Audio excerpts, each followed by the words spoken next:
MG NREGA ಹೆಸರು ಬದಲಾವಣೆ ಮಾಡಿರ್ತಕ್ಕಂಥದ್ದು ಈಗ ಕಾಂಗ್ರೆಸ್ ನಾಯಕರ ಆಕ್ರೋಶಕ್ಕೆ ಕಾರಣವಾಗಿದೆ.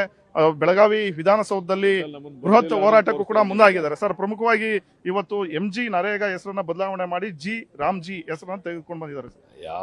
ಗೊತ್ತಿಲ್ಲದೆ ಇರೋ ರಾಮನ್ ಬಗ್ಗೆ ಮಾಡ್ತಾರೆ. ಪಾಪ ಮಹಾತ್ಮ ಗಾಂಧಿ ಅವರು ಈ ಸ್ವತಂತ್ರಕ್ಕೋಸ್ಕರ ಅವ್ರದೇ ಜೀವನವನ್ನ ತ್ಯಾಗ ಮಾಡದಂತವ್ರು ಅವ್ರ ಹೆಸರನ್ನ ಕಿತ್ತಾಕ್ಲಿಕ್ಕೆ ಹೊರಟಿದ್ದಾರೆ.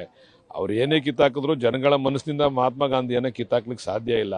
ನರೇಗಾಗೆ ಅಂತಿಮವಾದಂಥ ಕಡೆಯ ಮಳೆಯನ್ನ ಆ ಒಂದು ಇದಕ್ಕೆ ಹೊರಟಿದ್ದಾರೆ. ಬಹುಶಃ ಇದಕ್ಕೆ ಮುಂದಿನ ದಿವಸಗಳಲ್ಲಿ ಅವರು ತೀರ್ಪನ್ನು ಕೊಡ್ತಾರೆ. ಸರ್, ಎಲ್ಲದಕ್ಕೂ ರಾಮನ ಹೆಸರನ್ನ ಇವರು ತೆಗೆದುಕೊಂಡು ಬರ್ತಾ ಇದ್ದಾರೆ. ಈಗ ಗಾಂಧಿ ಹೆಸರನ್ನ ಕೈ ಬಿಡೋದಕ್ಕೆ ರಾಮ್ಜಿ ಅನ್ನೋ ಒಂದು ಹೆಸರು ತಂದಿದ್ದಾರೆ. ಅವ್ರ ಜೀವನ ಮಾಡ್ಲಿಕ್ಕೆ, ಅವ್ರು ಬದುಕಲಿಕ್ಕೆ ರಾಮನ ಹೆಸರು ಇಟ್ಕೊಂಡವ್ರೆ. ರಾಮನ ಮೇಲೆ ಏನು ಪ್ರೀತಿ ಗೌರವ ಏನಿಲ್ಲ ಅವ್ರಿಗೆ.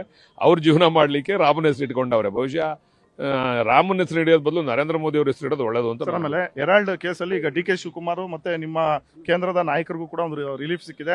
ಕೋರ್ಟ್ ಕೂಡ ಚೀಮಾರಿ ಹಾಕಿರ್ತಕ್ಕಂಥ ಸರ್ ಚಾರ್ಜ್ ಶೀಟ್ ಅನ್ನೇ ಡಿಸ್ಮಿಸ್ ಮಾಡಿದೆ. ಕಡೆದಾಗಿ ನ್ಯಾಯಕ್ಕೆ ಸಿಕ್ಕಂತ ನಮ್ಮ ಅವರ ದ್ವೇಷಕ್ಕೆ ಸಿಕ್ಕಂತ ನ್ಯಾಯ ಇದು.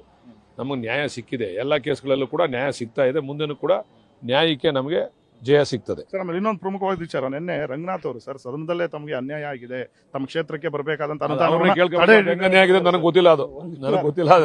ಹೆಂಗ್ ಅನ್ಯಾಯ ಆಗಿದೆ ನನಗೆ ಗೊತ್ತಿಲ್ಲ. ಅವ್ರನ್ನೇ ಕೇಳ್ಕೋಬೇಕು ನೀವು. ಅಲ್ಲ, ಪ್ರಮುಖವಾಗಿ ಸರ್ ಈಗ ಡಿ ಕೆ ಶಿವಕುಮಾರ್ ಆಪ್ತರು ಅನ್ನೋ ಒಂದು ಕಾರಣಕ್ಕೆ ಟಾರ್ಗೆಟ್ ಮಾಡಿದ್ದಾರೆ. ಏನಿಲ್ಲ ಬಿಡ್ರಿ, ಸಣ್ಣ ಪುಟ್ಟ ವ್ಯತ್ಯಾಸಗಳಿರ್ತವೆ, ಅದೆಲ್ಲ ಸರಿಪಡಿಸ್ಕೋತೀವಿ. ಆತರ ಏನಿಲ್ಲ. ಸೊ ಇದು ಕ್ಯಾಮರಾ ಪರ್ಸನ್ ಸುಧೀರ್ ಜೊತೆ ಆನಂದ್ ಗುಡಿ, ಪವರ್ ಟಿವಿ.